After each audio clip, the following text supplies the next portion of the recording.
Hello student धातुर পৰা অধাতুৰ electron স্থানান্তৰৰ ফলত সৃষ্টি হোৱা যৌগৰ আয়নীয় যৌগ বুলি কোৱা হয়।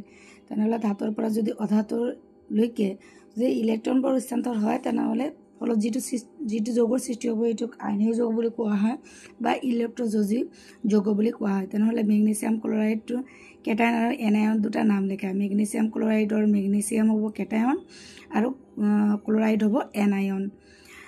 तार पिছত ইয়াতে দিয়া আছে গলনাঙ্ক উতলাঙ্ক sodium chloride lithium chloride calcium chloride calcium oxide magnesium chloride এবৰ গলনাঙ্ক দিয়া আছে আৰু উতলাঙ্ক দিয়া আছে পঢ়ি লবা। আৰু ইয়াত খুব দৰকাৰী বস্তু কিছুমান আছে আয়নীয় যৌগৰ তলত দুলেখৰ ধৰ্মবিলাক আয়নীয় যৌগৰ ধৰ্মবিলাক আয়নীয় যৌগ কাক পৰে আৰু লগতে আয়নীয় যৌগৰ ধৰ্মবিলাক তোমালোকে মুখস্থ কৰি ৰাখিবা। আয়নীয় যৌগবোৰ কঠিন বা গোটা আৰু কিছু দৃঢ় হয় কিয়নো ঋণাত্মক আৰু ধনাত্মক আৰু ঋণাত্মক আধানৰ মাজত বিদ্যুৎ স্থিতিয় আকৰ্ষণীয় বল যথেষ্ট শক্তিশালী হয়। এই কাৰণে কি হয় আয়নীয় যৌগবোৰ বৰ মজবুত বা কঠিন হয়। আৰু গলনাঙ্ক আৰু উতলাঙ্ক কি হয় আয়নীয় যৌগৰ গলনাঙ্ক উতলাঙ্ক কি হয় উচ্চ হয় কাৰণ ইহঁতৰ আন্তঃআয়নীয় বিদ্যুৎ স্থিতিয় আকৰ্ষণ বল অতি প্ৰবল হয় যাৰ কাৰণে ইহঁতৰ গলনাঙ্ক আৰু উতলাঙ্ক উচ্চ হ'ব। দ্ৰৱণীয়তা ইলেক্ট্ৰযোজী যৌগবিলাক পানীত দ্ৰৱণীয় আৰু কেৰাচিন পেট্ৰল আদি দ্ৰাৱকত অদ্ৰৱণীয়। মনত ৰাখিবা আয়নীয় যৌগবোৰ পানীতহে দ্ৰৱণীয় পানীতহে মিহলি হ'ব। কেৰাচিন পেট্ৰল এইবোৰ দ্ৰাৱকত কি হয় অদ্ৰৱণীয় এইবোৰ মিলি নাযায়। বিদ্যুৎ পৰিবাহিতাৰ ওপৰত কঠিন অৱস্থাত গতিটো পঢ়ি দি আছোঁ। দ্ৰৱণৰ মাজেদি বিদ্যুৎ চালিত কৰিলে আধানযুক্ত কণিকাৰ চলন আৰম্ভ কৰে। আয়নীয় যৌগ পানী দ্ৰৱীভূত কৰি পোৱা দ্ৰব্যৰ আয়নবিলাক বিদ্যুৎ প্ৰবাহৰ লগে লগে বিপৰীত ইলেক্ট্ৰন লৈ গতি কৰে। কঠিন অৱস্থাত আয়নীয় যৌগ বিদ্যুৎ প্ৰবাহন নকৰে। তেনেহ'লে কঠিন অৱস্থাত নকৰিব কিন্তু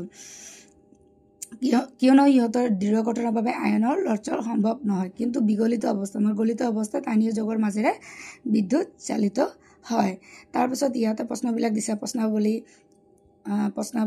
1 সোডিয়াম অক্সিজেন মেগনেছিয়াম ইলেক্ট্ৰন বিন্দু গঠন কৰা। এইবোৰ উত্তৰ মই ইয়াতে তোমালোকক দি আছোঁ। ইলেক্ট্ৰন বিন্দু গঠনবিলাক এনেকৈ দেখুওৱা হৈছে। তাৰপিছত এনেকৈ ইলেক্ট্ৰনবোৰ স্থানান্তৰিত কেনেকৈ হৈছে সোডিয়াম অক্সাইড এইটো দেখুওৱা হৈছে 1 নম্বৰত। আৰু এই যৌগটোত সোডিয়াম অক্সাইডত যৌগটোত কোন আয়নসমূহ কি কি সোডিয়াম অক্সাইডত থকা আয়নসমূহ হ'ল সোডিয়াম কেটায়ন আৰু অক্সিজেন এনায়ন। তাৰপিছত আয়নীয় যৌগৰ গলনাঙ্ক কিয় বেছি আমি এতিয়া মই পঢ়াই দিওঁ যে আয়নীয় যৌগৰ গলনাঙ্ক আৰু উতলাঙ্ক উচ্চ কাৰণ ইহঁতৰ অন্তঃ আয়নীয় বিদ্যুৎ স্থিতিয় আকৰ্ষণীয় বল অতি প্ৰবল অতি বেছি হয়। ইয়াক ভাঙি পৃথক কৰিবলৈ ভালেখিনি তাপ শক্তিৰ প্ৰয়োজন হয়। এই কাৰণে আয়নীয় যৌগৰ গলনাঙ্ক বহুত বেছি হয়।